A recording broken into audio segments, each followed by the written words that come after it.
There are doors in palaces that are never supposed to open. Not because they are locked, not because the key has been lost or the hinges have rusted shut from decades of disuse. They stay closed because everyone, the guards, the staff, the family, has agreed without ever saying a word about it, that some things are better left undisturbed. Some rooms hold the kind of quiet that powerful people need the world to respect. This is the story of the day one of those doors was forced open. Not by an enemy, not by a journalist with a camera and a grudge, by a royal guard doing exactly what he was trained to do, protect. And what he found on the other side of that cabinet door rewrote, in a single breathless moment, what everyone inside Buckingham Palace thought they understood about a 9-year-old girl named Charlotte. She was a princess. She was a child. She was supposed to be fine. She was not fine.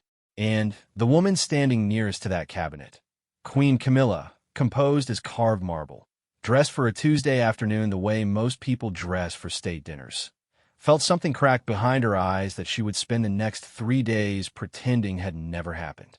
There are stories the palace releases, carefully worded, gently timed, reviewed by communications teams and legal advisors and people whose entire job is to make sure the monarchy never looks afraid. This is not one of those stories. This is what actually happened. The morning of the incident began the way most mornings at the palace begin, with an almost theatrical performance of normalcy. Staff arrived through the side entrance on Buckingham Gate before 6, the same way they had arrived every morning for years, badges scanned, shoes quiet on the stone, voices low. The household operated on a kind of inherited rhythm, a schedule so deeply embedded into the building's daily life that it no longer required anyone to think about it. Tea was prepared. Correspondence was sorted. The state rooms were checked, and the family's private quarters left alone until the appropriate hour, because privacy, real privacy, the kind that money and title and centuries of protocol can actually manufacture, was the only luxury that mattered inside those walls. Camilla had been up since 5:30. This was not unusual. She had been an early riser for most of her adult life, a habit she had carried through marriages and scandals and a coronation and the particular exhaustion of becoming, at an age when most women are considering retirement, the Queen of England. She moved through the morning the way she moved through most things, with a kind of deliberate, unhurried purpose, a cup of tea balanced in one hand, a small stack of the day's briefings in the other, her reading glasses perched at the end of her nose in a way that her communications team had once, very gently, suggested she might want to adjust before photographs. She had looked at them over the top of those glasses in a way that ended the conversation permanently. The private sitting room she used most mornings was a room that most of the world had never seen. Not the grand saloons with their gilded ceilings and their Turner paintings. Not the formal spaces that appeared on television during Christmas broadcasts. This was a smaller room, tucked behind the main corridor on the second floor, with windows that looked out onto the garden and furniture that had been chosen for comfort rather than impression. There was a cabinet along the east wall, a dark wood piece, Georgian, with brass fittings that had been polished so many times over so many decades that the metal had taken on a softness that new brass never has. It held, among other things, a small collection of personal items that Camilla had accumulated across years of life before she became what she was now. A photograph or two. Some correspondence she had kept for reasons she had never explained to anyone. A small ceramic dog that had belonged to someone she missed. The cabinet was almost never opened. Not because it was locked. It wasn't. The key had been sitting in the same small dish on a mantelpiece for as long as anyone on staff could remember. It was simply understood, the way many things in the palace were understood without being spoken, that the cabinet was hers, that its contents were hers, and that the appropriate distance would be maintained. Princess Charlotte arrived at 10 minutes past 9. She had been brought over from Kensington, which was protocol on the days when her parents had early engagements and the schedule called for the children to spend time with their grandparents. George had a tutorial. Louis had gone with his father. Charlotte, 9 years old, dark-haired, possessed of a particular stillness that people who met her often found difficult to describe without resorting to words like old soul, which embarrassed everyone, had been delivered to the palace in the care of a member of the household staff, and released into the morning with the gentle instruction that she should be good and not touch anything that looked expensive. She was always good. That was not the issue. She was also, and this was something that the adults around her had been slowly, carefully, cautiously beginning to notice over the preceding months, not always entirely present in the way that a 9-year-old ought to be. There were moments when she would go still in a way that went beyond ordinary quietness. Moments when a sound, a door closing too hard, a raised voice from another room, the sharp report of something dropping on stone would catch her somewhere behind the eyes, and she would not come back from it immediately, not the way children usually bounce back from momentary startles, elastic and quick. She came back slowly, like something surfacing from a long way down. No one had said the word yet. Several people had thought it. She was a child of a particular family in a particular circumstance, and the adults tasked with her care were very good at their jobs and very bad at saying out loud the things that frightened them about those jobs. So the slow accumulation of small observations had been filed quietly, each one alone seeming like nothing, and the larger picture they were beginning to form together had not yet been assembled into something anyone felt prepared to address.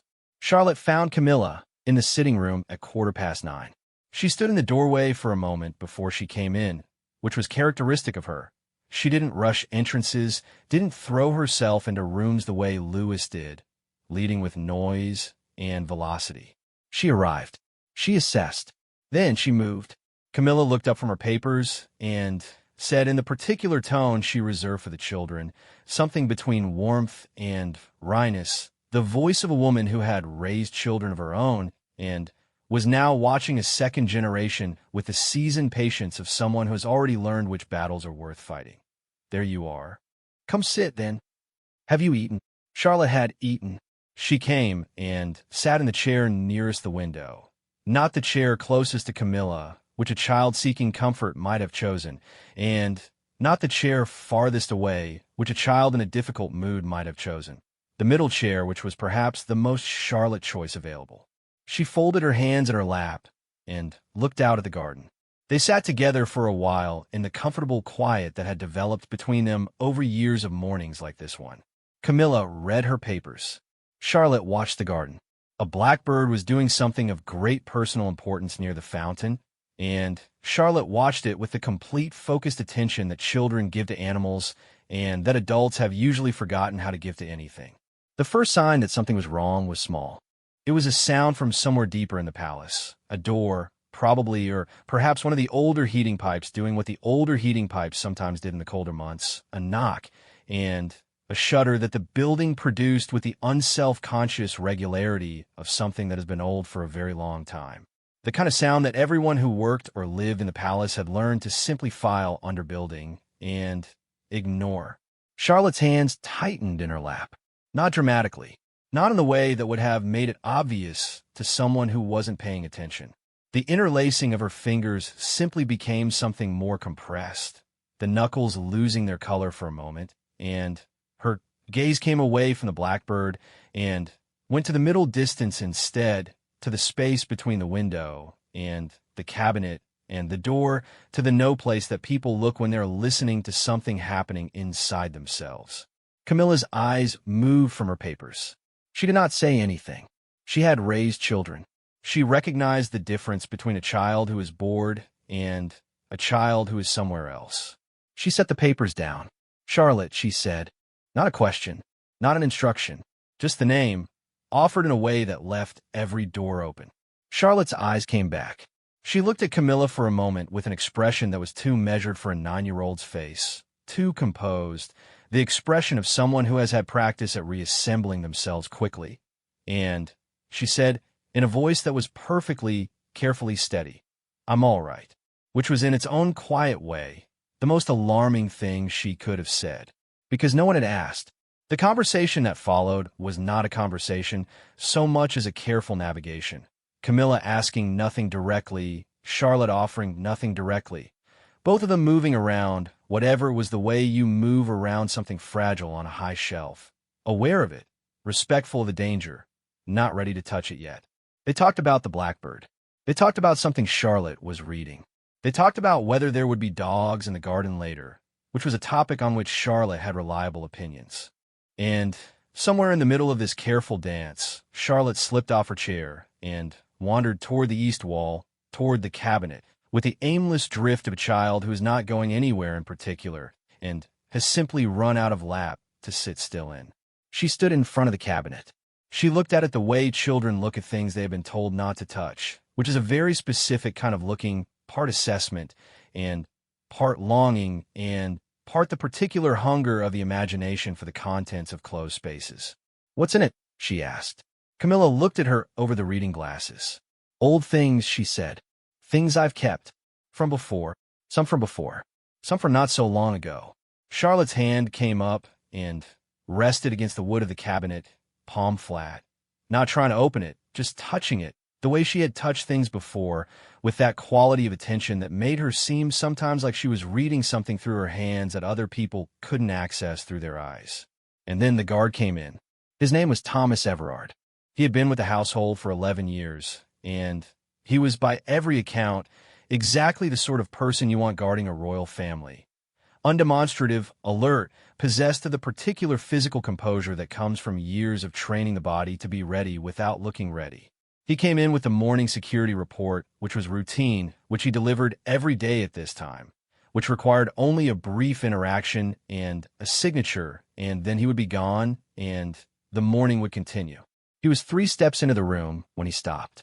He stopped because Charlotte's hand was on the cabinet, and the cabinet had shifted just barely, just a fraction, one of the brass fittings catching the light differently than it should, and something in his training, something below conscious thought, something that 11 years of protecting people had written directly into his nervous system, fired. The cabinet was not secured. He crossed the room, not running. Guards don't run unless the situation has already deteriorated past the point of containment, and his read of this room was that it had not. But his pace changed in a way that Camilla noticed immediately, and she was already rising from her chair when he reached the cabinet, when his hand went to the edge of the door, when he said, in the particular voice that is not quite an instruction and not quite a question, but contains the authority of both, "Ma'am, if I may," he pulled the door open. What he found was not a threat in the conventional sense. There was no device, no intruder, no physical danger of the kind his training had prepared him to neutralize. What he found was Charlotte, not the Charlotte who had been standing beside him, whose hand had gently displaced in the process of opening the door, but the evidence of Charlotte. A small arrangement of objects on the bottom shelf of the cabinet. Objects that did not belong to Camilla, that had not been there the last time any member of staff had caused to be near the cabinet, that could only have been placed there by one person. A folded piece of paper. A small stone, smooth, river-worn, the kind you pick up and carry in your pocket because it fits exactly right in your palm. A photograph, small and slightly blurry, of 2 people the guard did not recognize. And underneath the photograph, pressed flat, a single dried flower, dark and crumbling at the edges. A flower that had been kept very carefully for a very long time. The guard stood with the cabinet door open and looked at these objects and felt, beneath his professional composure, the particular human discomfort of having accidentally walked into a room inside a room. A private space within a private space. A child's secret nested inside a queen's secret, and both of them suddenly exposed under the flat morning light. Camilla was at his shoulder. She looked at what was on the shelf. Her face did not change in any way that an outside observer could have cataloged and reported. But the air in the room changed. Something happened behind her eyes that she had not given anyone permission to see. Charlotte had not moved from where she was standing. She was watching both of them with that too composed expression, the one that was not appropriate for a 9-year-old, the one that had been assembling itself on her face across months of small moments that no one had yet connected into a whole picture. "Those are mine," she said. The simplicity of it landed in the room like a stone into still water. Not defiant, not frightened, exactly, or not only frightened. Something else underneath the fear. Something that sounded, to anyone paying close enough attention, like the particular desperation of a child who has run out of places to put a thing too large for her to carry and has been looking quietly, carefully, without asking permission for somewhere safe to keep it. No one spoke for a moment. The guard, Thomas Everard, 11 years of training, father of two, a man who had stood at attention through state funerals and foreign dignitary visits, and the full formal weight of the British monarchy, took a careful step back and did what his 11 years of training had never once prepared him to do in a situation like this. He left the cabinet door open. He set the security report on the side table.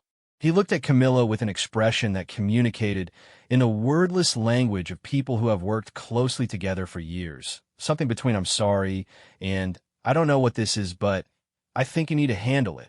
And he withdrew from a room with the quiet professionalism that the situation required, and also, underneath that professionalism, the quiet humanity of a man who understood that he had just opened something that was not a cabinet. Camilla looked at the objects on the shelf for a long time. Then, she looked at Charlotte. Charlotte looked back at her with the face of a child waiting to find out what kind of trouble she is in, but underneath the composure and the waiting and the careful stillness, something else. Something that had been carrying itself for longer than 9 years of life should have to carry anything, something that had been looking for somewhere safe to set itself down, that had found in the bottom shelf of a Georgian cabinet in a queen's private sitting room, the closest thing to a hiding place it had been able to locate. Camilla did not close the cabinet. She lowered herself, slowly, with the careful deliberateness of a woman in her 70s who will not be seen to struggle with anything, until she was at Charlotte's level. And, she said, in a voice that the room kept to itself, "Tell me about the flower." Outside, the blackbird continued its important work by the fountain. The palace held its breath, and something that had been locked, not in the cabinet, but somewhere far older and harder to reach, began with the tentativeness of a thing that has been closed for a very long time, and is not entirely sure it remembers how to open, to move. The flower had been a lupin. This was what Charlotte said, first, before she said anything else. Before she explained where it had come from, or why it was there, or what it meant that she had pressed it flat and kept it hidden for what turned out to be, when Camilla gently asked, nearly 8 months. 8 months is a long time when you're 9 years old.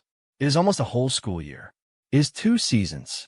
It is long enough for a thing to become so much a part of the texture of daily life that you stop noticing you're carrying it, the way you stop noticing a small stone in your shoe after long enough, except that the stone is still there, and your foot still knows. A lupin, Charlotte said. Purple, from the garden at Ammerhall. She had picked it the day before they left for the last time, before the schedule changed, and Ammer became less of constant, and more of an occasional, before the geography of her life rearranged itself in the way that things rearrange when a family is managing a loss it has not yet figured out how to talk about. She had picked the flower because she wanted to keep something from that day, from that garden, from the particular quality of afternoon light that was not going to be available to her again in the same form. She was 9 years old, and she understood, in the wordless, deep way that children understand things their conscious minds haven't caught up to yet, that you hold on to what you can. Camilla listened to all of this without moving, without interrupting, sitting on the floor of her private sitting room in a manner that her communications team would have found alarming, and that she did not give a single thought to, her eyes on Charlotte's face, her hand still in her lap. "Why here?" she said when Charlotte had finished. Charlotte thought about this. The thinking was visible on her face, not the performance of thinking, not the child's imitation of consideration, but the real thing, the actual grappling with a question that deserved a real answer. "Because no one opens it," she said finally, "except you. And I thought," she stopped, started again, "I thought if you found it, you wouldn't throw it away." The room held that for a moment. There is a particular quality to the silences that happen between people when something true has been said. They don't sound like ordinary quiet. They have a texture to them, a weight, the way the air feels different before a storm than it does on an ordinary afternoon. This was one of those silences. Camilla felt it settle around them, and she did not try to fill it because she had learned across a long life of saying the wrong thing at the wrong moment, and occasionally, rarely, saying the right thing, that the instinct to fill silence is almost always the wrong instinct. She looked at the objects on the shelf, the stone, the photograph, the folded paper, the flower. "May I?" she said, and gestured toward the photograph. Charlotte nodded. It was a photograph of Charlotte and her father, taken in what appeared to be a garden. Not Anmer, somewhere else, somewhere informal, the kind of photograph that happens when no one is arranging anything, when the camera catches something that is simply occurring rather than being performed for it. William was laughing at something off to the side. Charlotte had her face tilted up toward him with an expression of such complete and uncomplicated joy that it was, in its own quiet way, difficult to look at. Not because the joy was sad, but because of the quality of completeness in it, the total absence of self-consciousness, the way it showed a child who did not yet know she was being watched. The photograph was not recent. Camilla could tell this from Charlotte's face, from the slight roundness of her cheeks that had since sharpened, from the small detail of a gap in her front teeth that had since been filled by the permanent tooth that was now firmly in place. This photograph was from perhaps 2 years ago. 2 years back, Charlotte had looked like that. 2 years back, that uncomplicated joy had been available to her at a moment's notice. Camilla set the photograph back with great care. "Tell me about your father," she said. It was not the easy question. It was not the careful question, the safe one, the approach that would have protected both of them from what the answer might uncover. It was the direct question, and she asked it the way she asked most difficult things, plainly, without softening it with the kind of language that lets people believe they have a choice about whether to answer. Charlotte's face did something complicated.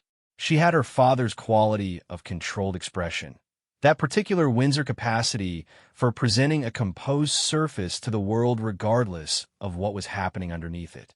She had inherited it or learned it or absorbed it from the atmosphere of her life, and it had been doing its job faithfully for months, perhaps longer, presented to her family and her teachers and the staff who watched her with professional affection the image of a child who was managing. But she was 9 years old, and the question was about her father.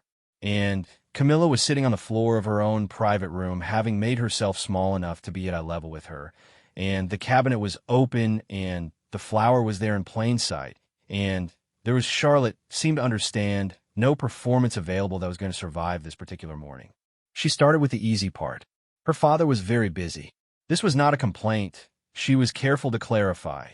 She said it the way children say things they have been coached or have coached themselves to say, with the particular careful neutrality of someone who has practiced the sentence until all the feeling has been smoothed out of it.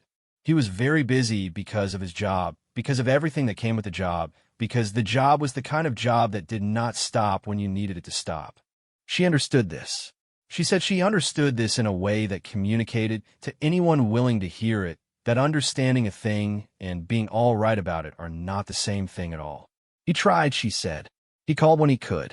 He came to things when he could. When he could.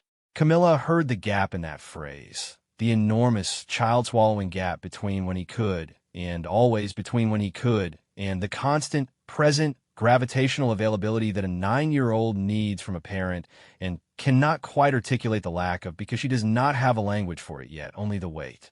She heard it, and she did not look away from Charlotte's face. "Do you miss him?" she said. Charlotte opened her mouth, closed it, opened it again. "He's not gone," she said carefully. "No," Camilla agreed. "He's not gone. So I don't miss him," Charlotte said. "You miss people who are gone."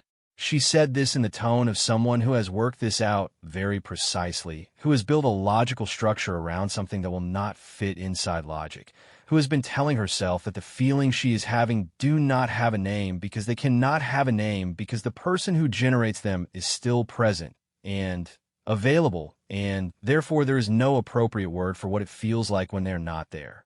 Camilla looked at her for a long moment. "You can miss someone who is still here," she said. "You can miss a version of something that used to be available that isn't available the same way anymore. That is a real thing. It has a name, and it is allowed." Charlotte looked at her with an expression that was simultaneously the oldest and the youngest thing Camilla had seen on a child's face in a very long time. "What's its name?" she said. Camilla thought about this carefully, because the question deserved care. Grief, she said. It is a kind of grief. You can grieve things that haven't ended. You can grieve changes. You can grieve a before. She paused. I have done it. More than once. The room went quiet again. It was Charlotte who broke it this time. The flower, she said, looking at the shelf. After I picked it, I put it in a book to press it. The way you showed me. And then, when we moved, I didn't know where to put it, and I didn't want to leave it at Kensington because she stopped. Because, Camilla said, not pressing, just holding the door open. Because things get lost at Kensington, Charlotte said simply. And then, hearing herself, not important things.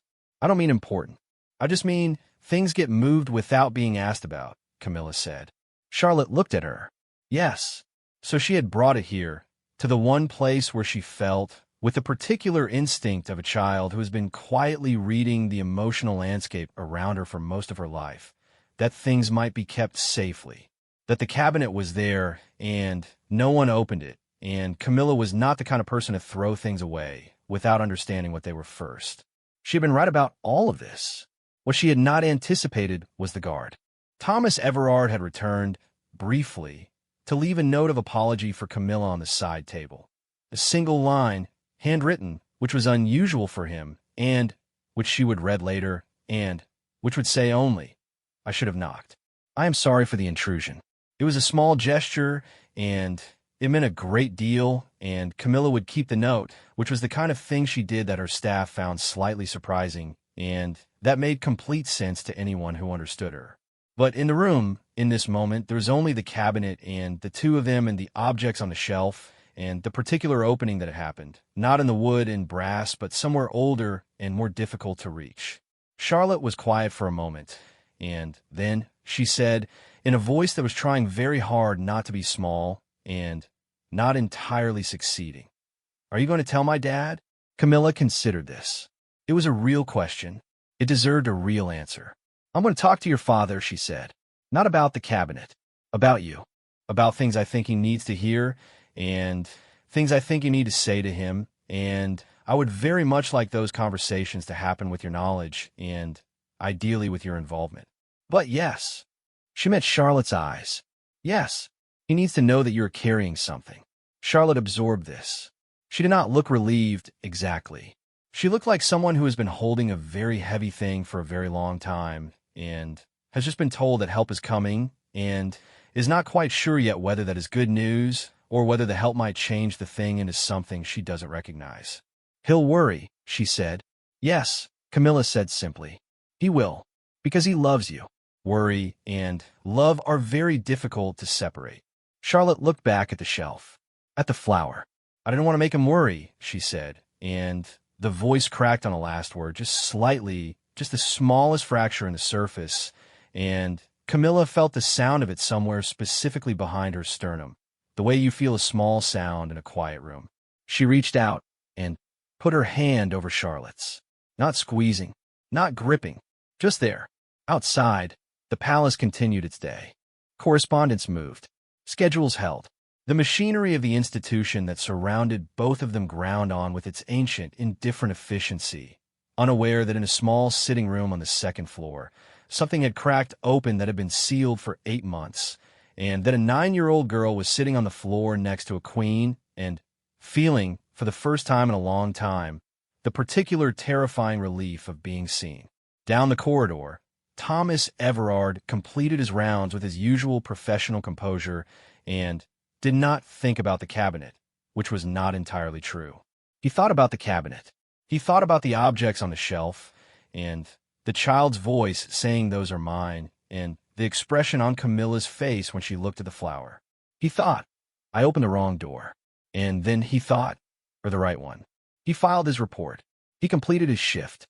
He did not mention to anyone what he had seen, because it was not his to mention, because the 11 years and the training and the fundamental decency that had made him good at his job for over a decade all agreed on this point without deliberation. Some things are discovered and then tended carefully the way you tend something fragile, not with noise or haste or the heavy machinery of institutional response, but with quiet and patience and the understanding that recovery, when it comes on its own schedule. Back in the sitting room, the morning light was shifting. The blackbird had finished its business at the fountain and departed for concerns elsewhere. Camilla remained on the floor a while longer, past the point where it was comfortable, past the point where her body was quietly suggesting that the floor was not designed for women of her age, and perhaps the chairs were there for a reason. She stayed, because Charlotte was still talking. Slowly, in the unpracticed way of someone who has not talked about a thing in so long that they have half forgotten how, finding words one at a time and checking them before she used them. Talking about Amber, about the garden, about the particular afternoon she had picked the flower and the quality of the light and the sound her father's voice had made when he called across the garden to her. And she had turned, and the whole afternoon had been, for that one moment, exactly what she needed it to be. She had wanted to keep it, so she had kept the flower. Camilla listened to every word, and the cabinet door stayed open because there was nothing in it that needed to be hidden anymore, and because the best thing that Thomas Everard had done that morning, better than the security report, better than the professional withdrawal, better than the handwritten note, was force open the thing that everyone had agreed, without saying so, to leave closed. William found out the same afternoon. Not from Charlotte, not from a member of staff, not from the formal briefing system that was supposed to surface significant concerns about any member of the family through the appropriate channels with the appropriate language and the appropriate amount of institutional buffer wrapped around them like cotton wool until the truth arrived at its destination so softened and reworded and carefully positioned that it was barely recognizable as the original thing.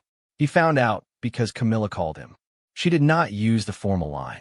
She did not go through the private secretary or the equerry or any of the several layers of professional intermediary that existed between any two members of the family for exactly these moments.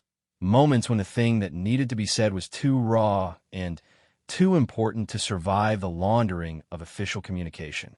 She used her personal mobile telephone, which she did rarely, and she called him directly, which she did almost never, and when he answered she said, without preamble, because she had decided on her walk from the sitting room to her private study that preamble was a luxury that this particular conversation could not afford. I need you to come. Today if you can. Charlotte is all right, but she needs to see you. There was a pause on the line. She's physically fine, Camilla said. Come anyway. He came within 2 hours.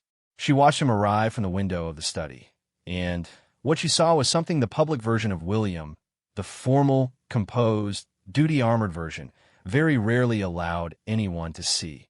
The speed of it. He moved across the courtyard with the kind of pace that belongs to a man who is not thinking about how he looks, who has entirely forgotten, for the length of a walk from car to a door, that there are always eyes. A father, just a father, moving toward his child. She met him in the corridor outside the sitting room and gave him 2 minutes. She used those 2 minutes wisely. She did not give him the story in the order it had happened, because the order it had happened was not the order that would help him hear it correctly. She gave him Charlotte first, Charlotte picking the flower, Charlotte carrying it for 8 months, Charlotte finding, on her own and without asking anyone, a hiding place for the thing she was carrying. She gave him this so that when she told him about the cabinet and the guard and the exposure of that hiding place, he would already understand what had been inside it, what it meant, what his daughter had been doing quietly and alone for the better part of a year. His face across those 2 minutes was a precise record of a man receiving information that reorganizes him. Not explosively, not with the outward drama of a man falling apart.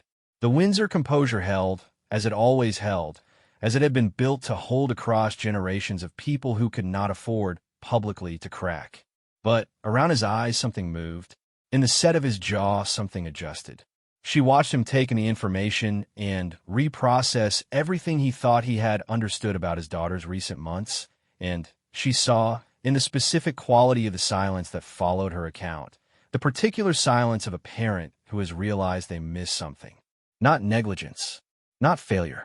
The missing that happens when you are managing your own enormous weight of grief and duty and responsibility, and you are trying, genuinely trying, and the child you love is also trying, also managing, also presenting the carefully composed surface that the family has taught her to present. And Both of you are doing what you have been trained to do, which is carry it quietly. And neither of you has thought to tell the other that the carrying has become too much. She didn't say anything, he said finally. It was not a question. It was not an accusation.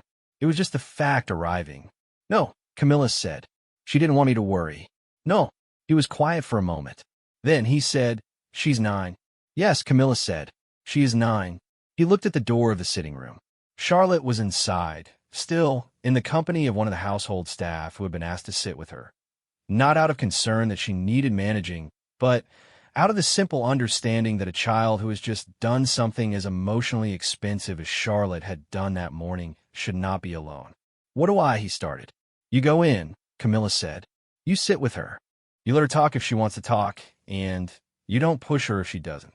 You do not tell her she should have come to you sooner, because she knows, and hearing it from you will only teach her to hide the next thing more carefully. She paused. You just be there. That is the entire task. Just be there. He looked at her for a moment with an expression she recognized. The expression of a man who has been raised to believe that being there is not a sufficient response to anything, that there must be action, solution, outcome, the forward momentum of a person doing something about a problem. He had been raised in a family and an institution that did not have much patience for the idea that sometimes the only right response to a hard thing is to show up and stay. That's it, he said. That's it, Camilla said. For today, that's all of it. He went in. She did not follow. She stayed in the corridor and listened to the sound of the door closing and then stood there for a moment in the quiet, her hand against the wall, feeling the age of the building the way you feel it in old houses, in the slight settling, the small sounds, the particular quality of stillness that comes from walls that have held more than their share. She thought about the flower, the lupin, 8 months pressed flat in a book, and then hidden in the dark of her cabinet, kept with the care that children give things they cannot afford to lose. She thought about a 9-year-old making the calculation, consciously or not, in the wordless way that children make their most important calculations, that a queen's private cabinet was a safer place for her grief than anywhere else in the palace. That was not a small thing. That was not a nothing. She pushed herself off the wall and walked back to her study because there was work to be done, and the work did not stop, and she had learned over a long life that the work never stops, and you do it anyway. You carry both things, the work and the weight, and you find the moments in between where the weight becomes something you can look at directly for a little while before you set it down and pick up the work again. Thomas Everard was at the end of the corridor. She had not expected to see him there. He was technically off his primary post at this hour, his rounds completed, the security report delivered and filed. He was there, she understood after a moment, because he had come back. Not as a professional obligation, as something else. He saw her coming and straightened. Not the formal posture of a guard on duty. The subtler adjustment of a man who respects someone and wants to show it without making a production of it. Your Majesty, he said. Thomas, she said, which was not what she usually called him. She usually operated on the professional formality that both of them had long since settled into comfortably.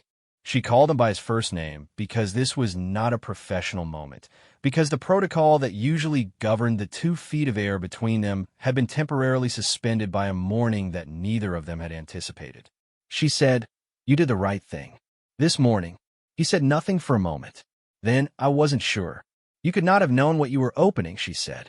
But you opened it anyway because you thought there might be a risk, and it turned out there was. Just not the kind you were looking for.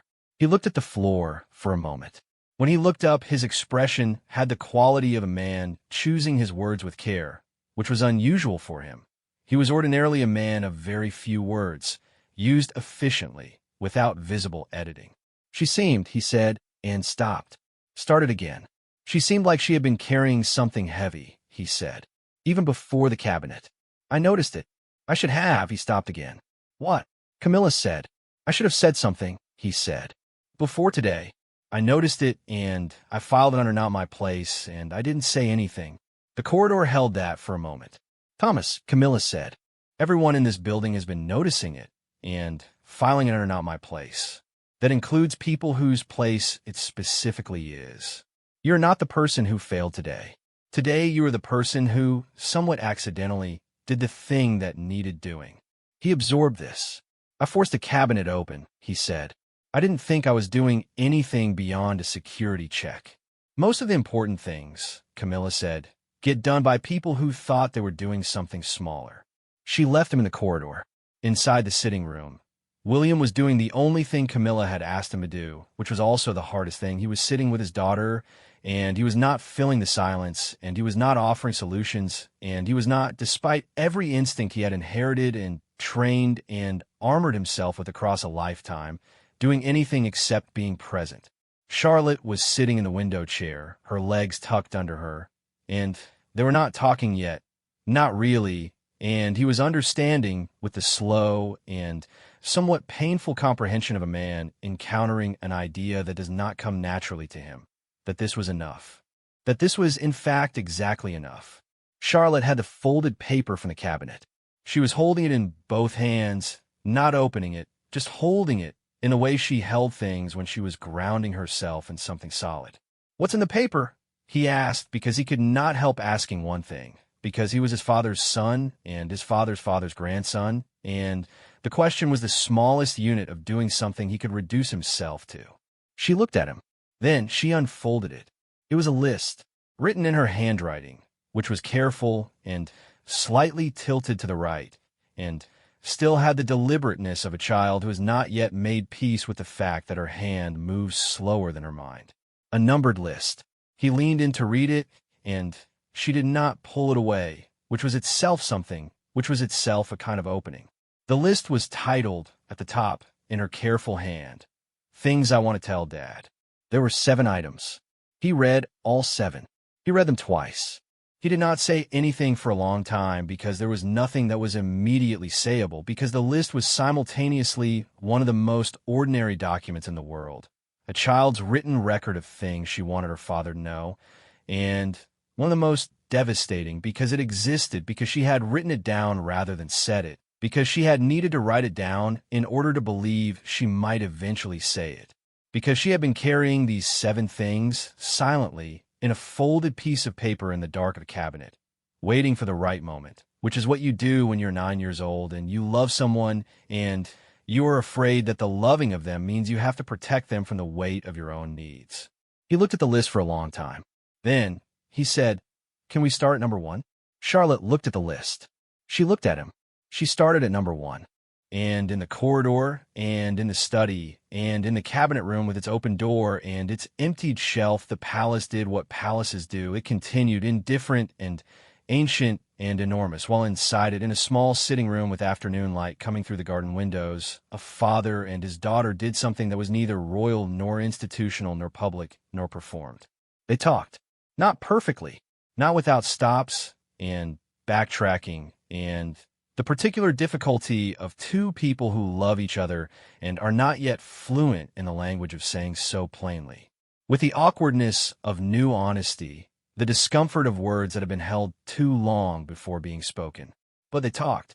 And the list, the folded paper that had lived in the dark with the stone, and the photograph and the pressed lupin was laid out between them like a map, and they were beginning, slowly, imperfectly, to read it together.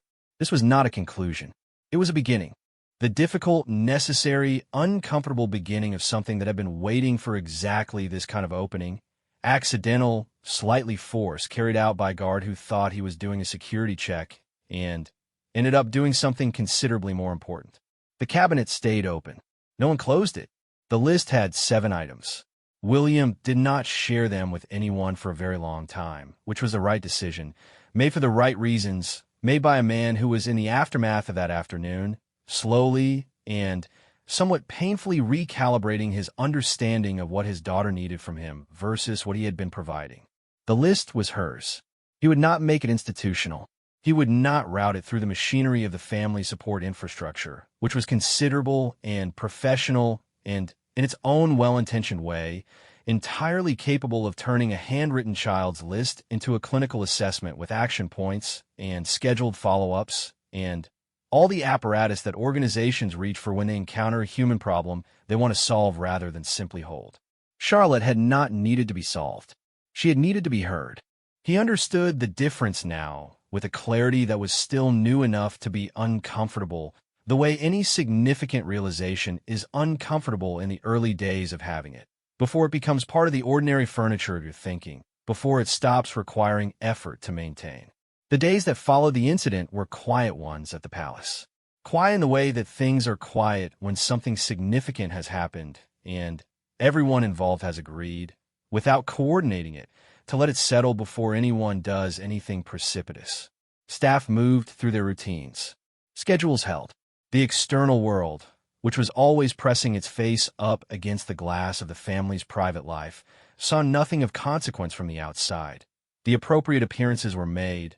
The photographs were taken.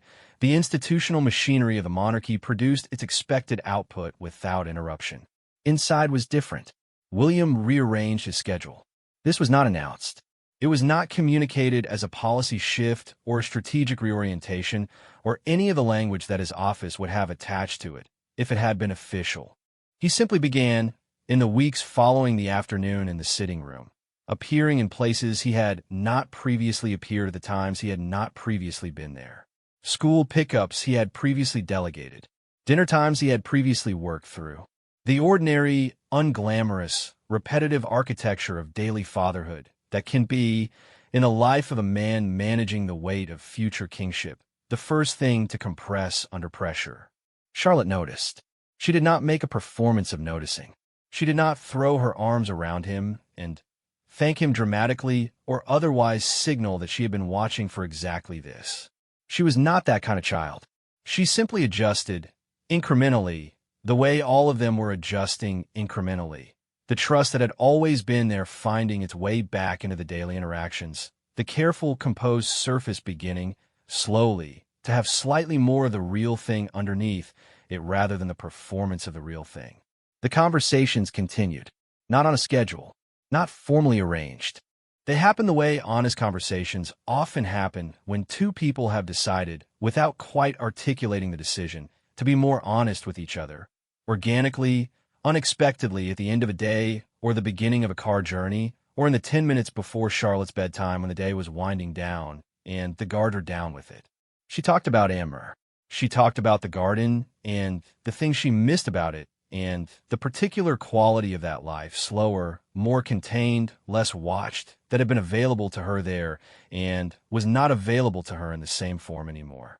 She talked about the gap between who she was at school, where she had friends and teachers and the ordinary texture of a child's social world, and who she was in the institutional setting of the family's public life, where she was always already something, a princess, a symbol, a photograph waiting to be taken, before she had a chance to be anyone.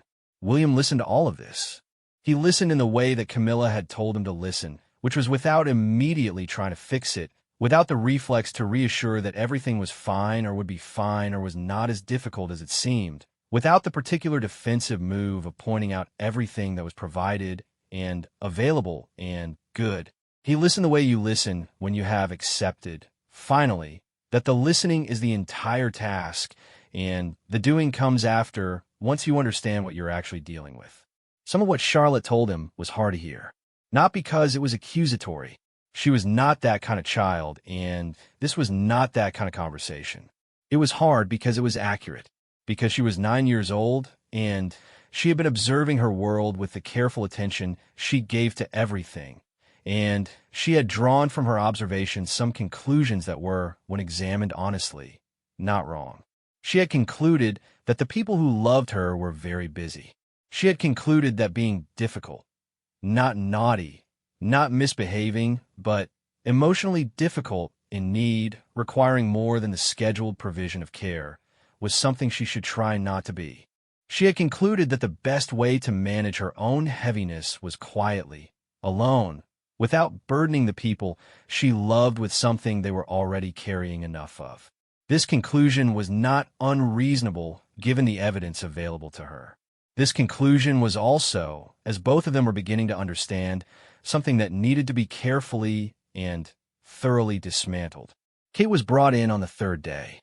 This was not a phrase anyone used, but it was what happened. William talked to his wife with the honesty that the situation required, and Kate listened with the controlled expression and the very slight tightening around her eyes that was her equivalent of the Windsor composure cracking, which was to say it was not visible to someone who didn't know her face very well, which was to say William saw it clearly. She had been managing Charlotte's observable presentation for months with the skill and care that she brought to everything connected to her children, watching the small signs, making adjustments, keeping a quiet internal record of the things that concerned her. She had been doing this while managing her own ongoing recovery from the illness that had reshaped the previous year's landscape for all of them. She had also, she acknowledged, been working from the assumption that Charlotte was managing. Because Charlotte presented as managing. Because the composed surface that Charlotte maintained was, frankly, quite good. Better than it should have been for a 9-year-old. Good enough to be convincing even to her own mother on most days, most mornings, most moments. The list, Kate said, when William told her about the paper. Yes, he said. She wrote it down. Yes. Kate sat with that.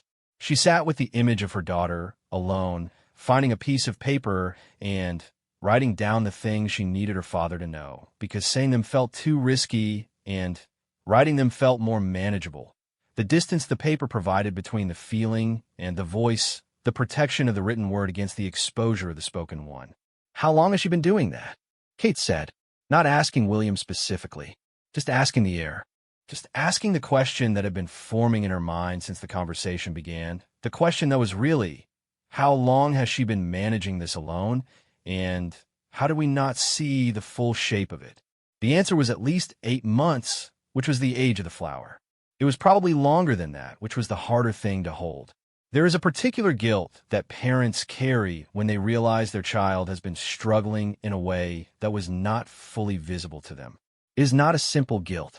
It is layered grief for the child, anger at yourself, the deep, uncomfortable recognition that love, even abundant love, even attentive love, is not always the same thing as seeing, and that the child you love most completely can still carry something hidden from you for months if she has decided, for her own reasons, that hidden is safer. Kate was not a person who let guilt become paralysis. This was one of the things William had known about her for a long time. The quality of her that processed pain by converting it into action, that looked at a hard situation and began immediately to work out what needed to be done next, what the practical shape of help looked like, who needed to be brought in, what needed to change. This quality was one of her great strengths. It had carried their family through things that would have collapsed other arrangements. She brought it to bear on this. What needed to change? What they could give Charlotte that Charlotte had not been getting in sufficient supply. How to make the ordinary rhythm of their daily life into something that communicated reliably without requiring Charlotte to ask, that she was not a burden, that her needs did not threaten the stability of what surrounded her, that the quiet carrying she had been doing was something she was allowed to put down. These conversations happened over several days, in the margins of everything else in the space between schedules, with the particular quiet urgency of two people who understand that what they are doing matters and cannot be rushed, and also cannot wait. Camilla watched all of this from slight remove. She had done what she could do, which was to open the first door, the one that Charlotte's careful management had been keeping closed, and to call William, and to give him the 2 minutes of honest summary that had sent him into that sitting room, ready to listen rather than ready to manage. She had done these things, and now she stepped back because the work that came next belonged to the three of them, to the unit of parents and child that was the relevant container for this particular healing. She was not indifferent. She watched. She remained available. She also, quietly, in the days following, began to do something of her own. She cleared the bottom shelf of the cabinet. Not entirely. Not the photograph. Not the ceramic dog. Not the correspondence she had kept for her own reasons. But she made space. Deliberate, visible space. And she brought the objects that Charlotte had placed there back to Charlotte, returning them personally, traveling to Kensington for the purpose rather than sending them through staff, which she did not because it was necessary, but because it was right, because the objects were Charlotte's, because they deserved to be returned by a person rather than a package, because the returning was part of the conversation they were still having. She brought also, along with the objects, something else. A small envelope. Inside, a card, handwritten in her own hand. Not long. For sentences. She did not tell anyone what the sentences said, and Charlotte did not tell anyone either, which is how it remains a private communication between two people held without display, which is perhaps the most accurate possible record of the relationship between them, the relationship that had grown across years of palace mornings and sitting rooms and quiet conversations that were never going to appear in a photograph because they were too real for photographs. Charlotte put the card in her room at Kensington, not hidden, not pressed flat in a book, on the small table beside her bed, where she could see it in the morning when she woke up. This was a small thing. It was also not a small thing at all. The flower went back into a book. Not the same book, a different one, chosen by Charlotte with the deliberateness she applied to choices she cared about. A copy of a book that Camilla had given her 2 Christmases earlier, a collection of illustrated stories that Charlotte had read so many times that the spine had softened and the pages had the particular warm smell of a book that is loved. She pressed the lupin between pages near the end. In a chapter, if the story held about something coming back. She was 9 years old. She had not intended the symbolism, but the story holds. And the palace, enormous and ancient and indifferent to most of what happened inside it, quietly registered the adjustment in the small shift in schedules, in the rearranged priorities, in the open cabinet, and the cleared shelf, and the slightly increased frequency with which a father's car appeared in the private courtyard at hours it had not previously appeared. Registered it the way old buildings register everything that happens inside them, without comment, without record, absorbing into the stone and the silence and the centuries-deep accumulation of everything that has ever mattered within its walls, most of which no one will ever know. This is one of the ones someone eventually told, because Thomas Everard, 11 years in service, father of 2, a man who had filed "not my place" as his answer to things he observed, and then reconsidered that answer on a specific morning in a specific sitting room, submitted 3 weeks after the incident, a formal memo through the appropriate channels.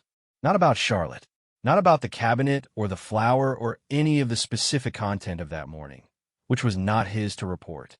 About the gaps. He wrote, carefully, professionally, in the language of institutional process, about the gaps in the welfare observation process for junior members of the family, about the way that concerns, when they did not rise to the level of official intervention, could accumulate in individual observers, guards, staff, household members, and never be synthesized into a complete picture. About the way that "not my place," repeated across enough people over enough time, could add up to no one's place, which was a problem.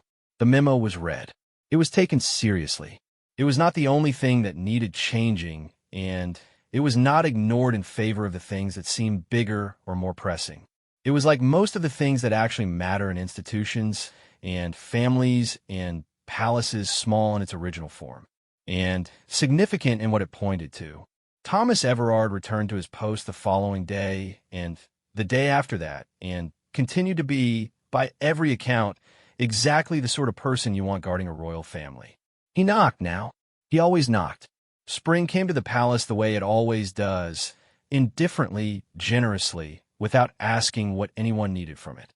The garden filled with color that no one had planted specifically for this year because the garden was old enough to take care of itself, to know what it was supposed to do, and do it on schedule, the way the palace itself knew, the way everything within a certain radius of those walls seemed eventually to absorb the rhythm of continuation, of one thing following another, of the great institutional indifference to individual suffering that is also, looked at from another angle, a kind of permanence.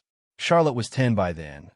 The birthday had passed the way royal children's birthdays pass, with the official photographs and the controlled release of warmth to the public, and the actual private celebration that bore no particular resemblance to the image, which was fine, which is how it should be. The private thing was the real thing. And the real thing was a day that William had largely cleared, that Kate had organized around Charlotte's specific preferences rather than what looked best from outside, and that included a dinner in which Charlotte was allowed to choose every element, including the dessert, which she chose to be 2 desserts simultaneously, a decision that everyone at the table accepted without negotiation because she was 10 and it was her birthday and some battles are not battles. She was, by the accounts of the people who were allowed to see her plainly, doing better.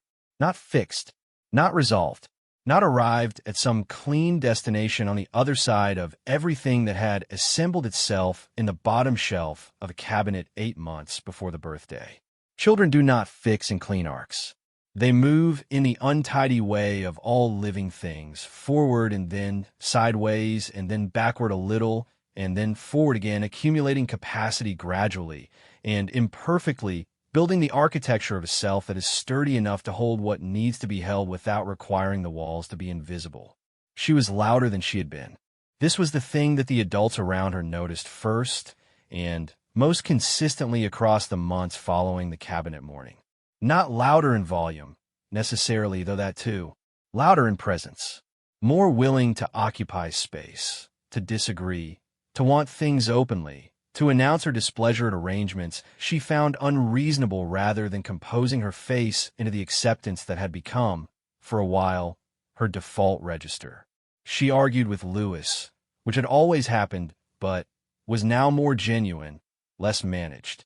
She told a teacher at school that an assignment was boring in a way that was, as the teacher reported to Kate with a tone somewhere between complaint and relief, remarkably direct for a child who had previously accepted everything with impeccable grace. Impeccable grace in a 10-year-old is, it turns out, a concerning symptom. The list was gone, not destroyed. Charlotte had told William this, specifically unprompted, the way she sometimes now offered information she thought he might want without waiting to be asked. It was not destroyed. It was somewhere in her room, not hidden, just no longer necessary in its original form because its original function, to hold the things she needed to say until she could say them, had been completed. The things on the list had been said, some of them multiple times, in a way that important things require repetition before they settle into the understanding between two people as established fact rather than revelation. William had said of the list, "Can I tell you something?" Charlotte had said yes. He said, "I'm glad you wrote it. I'm glad you kept it. I'm glad it fell out of the cabinet." He paused. "I'm also sorry that you needed a cabinet." She had thought about this. She said, "I didn't need one anymore." He said, "What do you mean?" She said, "After I talked to Granny. After you came. I didn't need the hiding place anymore." But I didn't take the stuff back out immediately because she stopped and considered. She had her mother's quality of not allowing herself to proceed until she had found the accurate word rather than the approximate one. Because taking it out felt like admitting that the reason I put it in was real. And I wasn't ready to admit that yet. He said nothing for a moment. Then, that makes a lot of sense. She looked at him. "Does it?" "Yes," he said. "It makes complete sense." And she seemed, by her expression, to find this genuinely surprising, that a thing she had done could make complete sense to someone else, could be followed by someone outside her own head without requiring extensive translation. This was something she was still getting used to, the discovery that she was legible, that the internal logic of her responses to her own life, which had felt so specific and so hidden and so entirely hers, could be recognized by another person, named by them, met. Camilla visited Kensington in April. Not a formal visit. Nothing was arranged around it.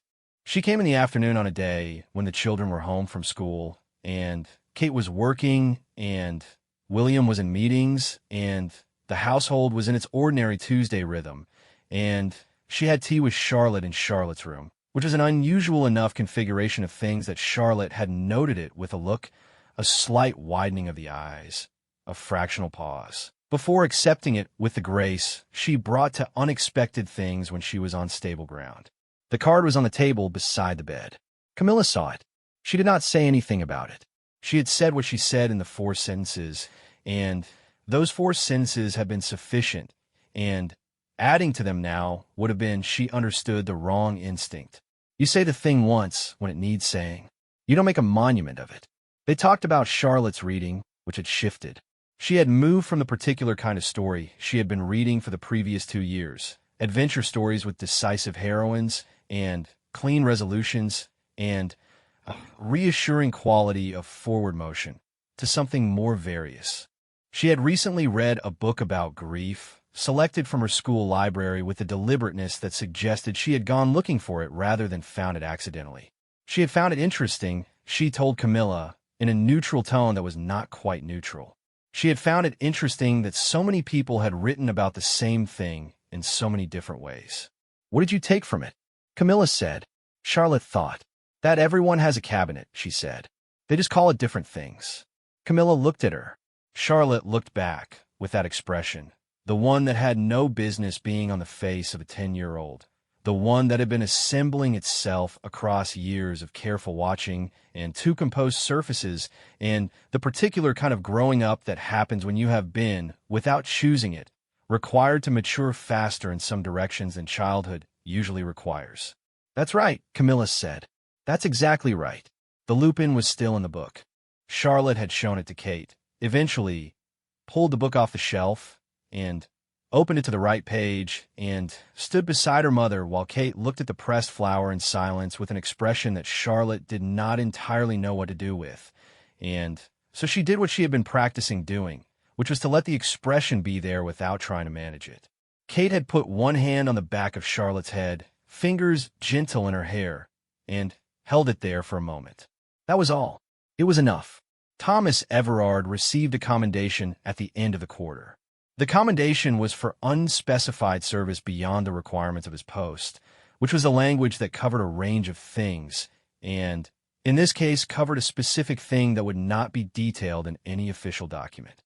He read the commendation with the flat composure of a man who has spent 11 years training himself not to react visibly to things, and accepted it the way he accepted most official acknowledgments, with a nod, a thank you, a return to his duties. He kept it. He put it in a drawer in his apartment. He thought about the morning sometimes. He thought about the sound of the cabinet door opening and the objects on the shelf and the child's voice saying those are mine. He thought about the particular expression on Camilla's face when she looked at the flower. Not surprise, not exactly, something quieter and more complicated than surprise, something that he did not have a name for and was not sure he needed one. He thought, I open a cabinet. He thought, that was a very small thing. He thought, it was also not a small thing at all. This is the nature of moments that matter. They are not, almost never, the grand gestures. They are not the dramatic interventions or the formally arranged conversations or the official responses coordinated through the appropriate channels by the appropriate people. They are a guard doing his rounds, a queen sitting on her floor, a father clearing his schedule, a mother's hand in child's hair, a pressed flower in a love book, a card on a bedside table, for sentences that no one else will ever know. The palace remains what it always was, enormous and old and indifferent and full in every corridor and every room of the accumulated weight of everything that has ever mattered to everyone who has ever lived within it, most of which has been absorbed without record into the stone. This one leaves a trace, not in the official record, not in the communications releases or the schedule documents or the formal welfare memo that Thomas Everard submitted through the appropriate channels, which did its own quiet work and does not require its subject to be named to continue doing it. In a flower, dark at the edges, kept carefully in a book at the end of a chapter about something coming back. In a list of 7 things, somewhere in a room at Kensington, no longer hidden, no longer necessary in its original form, held now as something different. Not a hiding place, but a record, a small archaeological evidence of time when the love was real, and the distance was also real, and one of them was 9 years old, and had no language for the distance except the object she pressed flat and kept in the dark, and trusted, in the end, to the cabinet of someone she knew would not throw them away. Charlotte was 10 now. She was going to be 11, and then 12, and then something beyond that no one yet had the language for.